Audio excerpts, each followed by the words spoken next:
Welcome to Crust Issues. I'm Ryan Nausieda, and I bring you fresh baking insights twice a month. New episodes drop on the 1st and 15th.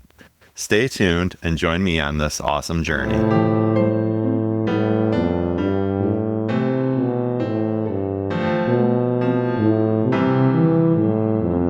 Hi, everyone. Welcome to Crust Issues, the podcast that dares to ask really big questions like, why do I keep falling asleep with flour in my hair? And how on earth did this simple recipe called Autolyse change my entire baking life? I'm Ryan Nausieda, your dough-obsessed guide, and trust me, that's the kind of obsession that we're absolutely encouraged around here. Today, we're unearthing the secrets of Autolyse, a technique that sounds kind of intimidating and sciencey, but is actually just flour and water's version of a spa day. Now, I've tried to skip Autolyse before, like the time I tried to skip my morning coffee. It didn't go well. But once I embraced the simple step, everything changed. My dough behaved, my brain chilled out, and life's existential dread took a back seat, for a little while anyway. So let me set the scene. I'm in a kneading battle with a particular stubborn country loaf. My forearms are burning, the kitchen's a wreck, and I'm starting to resent the flour altogether. Then I discovered Autolyse. Rest your dough before adding salt and yeast, they said. Sure, I thought, why not? I could use a rest too. This little pause wasn't just good for my dough. It was a metaphorical exhale, like hitting the snooze button on a Monday morning. Suddenly, bread making started to feel like therapy, although not a substitute for it. Today I'll break down what, why, and how of Autolyse. We'll get into the historical tidbits, the nerdy science bits, and wrap it all up with a little guided meditation that'll have your dough and maybe your soul feeling brand new. Autolyse, spelled A-U-T-O-L-Y-S-E, which sounds like a fancy Greek tragedy, but is actually the easiest bread-making hack you'll ever use. It was popularized by the French baking professor Raymond Cavill in the 1970s. So it's basically disco-era bread wisdom. All it requires is mixing your flour and water, no yeast, no salt, and letting the mixture sit there for 15 to 30 minutes. But what's really going on in that bowl? Flour is absorbing water, enzymes are breaking down starches into simpler sugars, and gluten bonds are quietly forming. The result? A dough that's smoother, more cooperative, and basically a dream. So rather than throwing your entire self and your triceps into furious kneading, let that gluten do its thing by itself. Think of it like letting the marinade soak before you grill. You want all those flavors to become best friends before the real heat starts.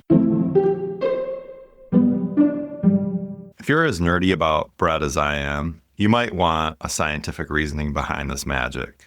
Our buddy Raymond Cavill wrote about it in The Taste of Bread, where he explained that prehydrating your flour reduces how much mixing you'll need later.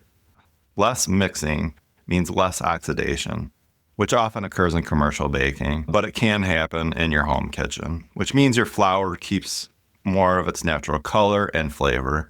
So if your flour is that gorgeous golden hue, you'll keep that warm color, and you know the taste in your final loaf. In the book Flour, Water, Salt, and Yeast, a book by Ken Forkish, he goes through giving flour and water a head start can help with not only gluten development, which leads to gas retention and better volume in your bread.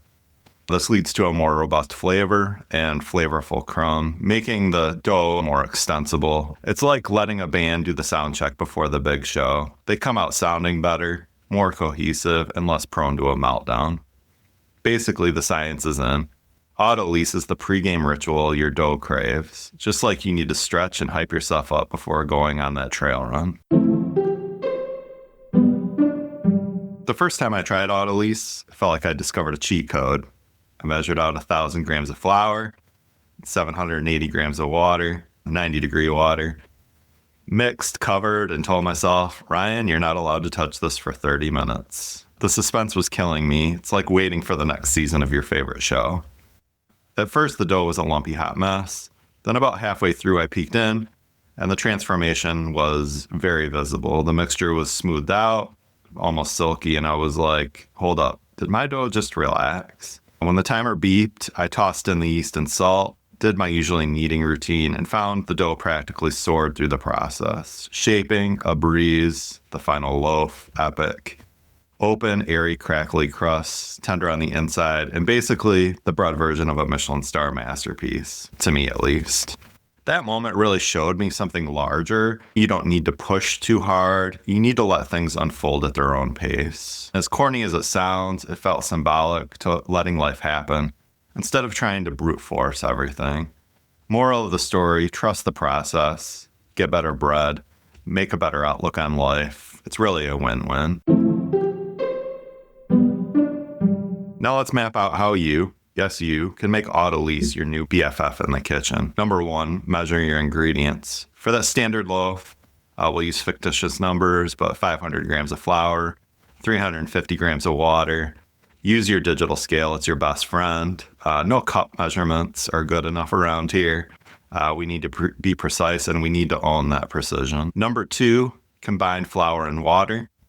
Dump the water in with the flour and mix until everything is damp. It'll look a little rough and shaggy, kind of like a dog that's been out in the rain, but that's okay. Number 3, let it cover and rest.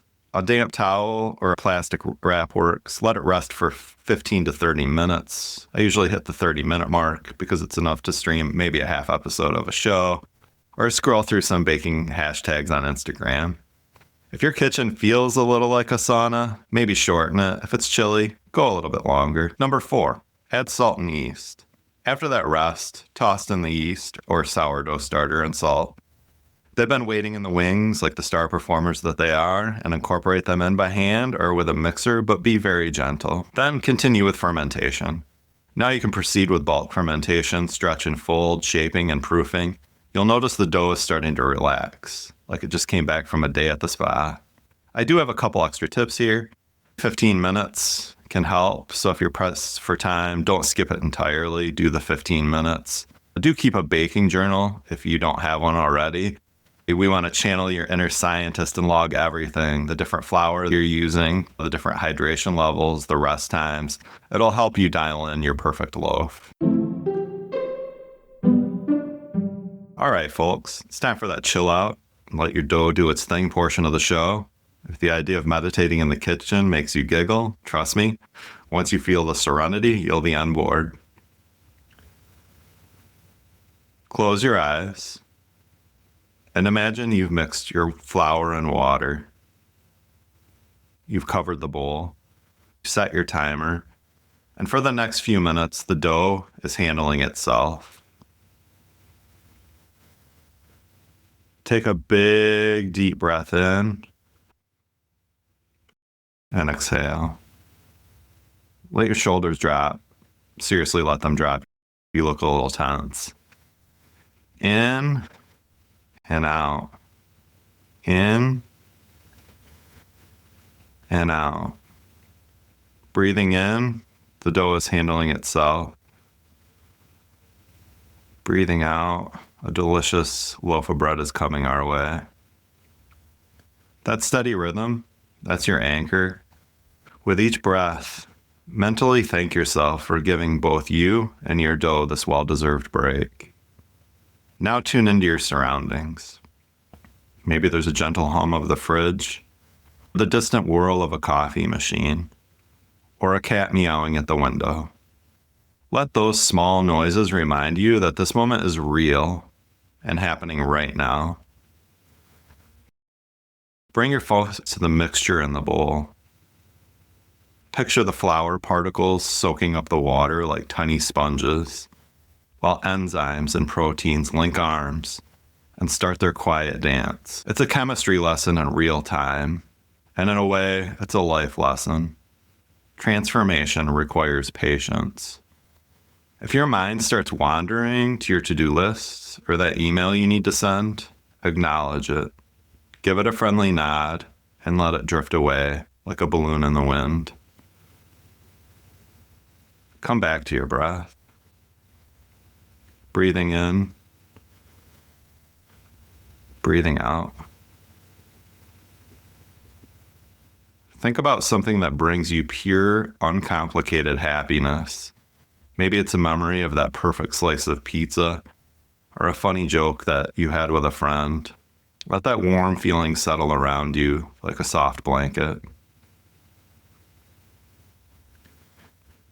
As the dough rests, you rest too. Often the best results, be it in bread or in life, happen when you're not overthinking every single moment. So let that magic happen in your bowl quietly and confidently. Keep breathing in and out. And once you feel that wave of calm sink in, remind yourself that the timer will go off soon. And when it does, you'll both be ready for that next step. The dough fully hydrated, you a little more centered, a little more ready to tackle the rest of your day. When you're ready, slowly open your eyes, wiggle your fingers, come back to the kitchen, the flour dust on the counter, and the promise of a glorious loaf ahead. And there it is, my friends, the mystical, magical pause button we call Autolyse. A technique so simple, but don't let this pause pass you by in this fast-paced, chaotic world. We want to have these still moments. And also, we have a better dough structure because of it, tastier bread, fewer forearm cramps. And if you embrace the meditative side, a calmer mind, who knew letting flour and water mingle could be so revolutionary?